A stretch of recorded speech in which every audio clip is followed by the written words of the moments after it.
I did the whole Craigslist dating thing for a while. I was always in the like section where I was never like looking for love. It was like looking for friendships and maybe more. I've sort of gotten to a point in my life where I have a lot of really great friends, and I am looking for romance, and I would like to have a boyfriend again someday, but I'm not gonna I don't know, I'm not gonna shop around. The guy I dated for a long time was not my type, which is my problem. My type in high school was like the guy who's eventually ended up being gay, was sort of like indie and artsy and skinny, and liked to do all the things that I said to do, but also liked boys. And that still tends to be my type sometimes, but usually it's like geeky, technical guys that are maybe a little socially awkward, but are like really in love with something technical. I asked this guy out that I had met through volunteering, and we went on one date, and it was one of those things where when I was younger, I could never figure out if a guy liked me or not. And now, as I've gotten older, I've gotten like the other extreme of like, I'm just like, I'm asking you on a date, do you like me? I don't want to have to figure all of this shit out afterwards. So I was not quite so blunt with him, but I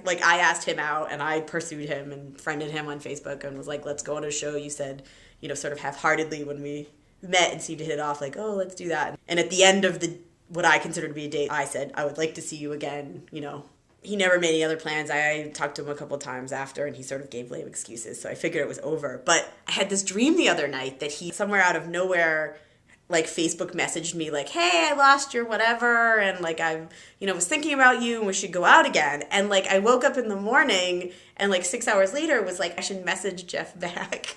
Because I had, like, somehow forgotten that was actually in a dream. And spent a good amount of time trying to find this message on Facebook that didn't exist.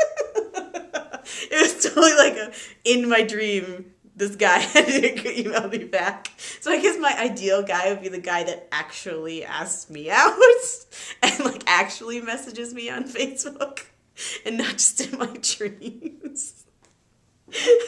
I don't think it's like lowballing it, but that would be pretty awesome.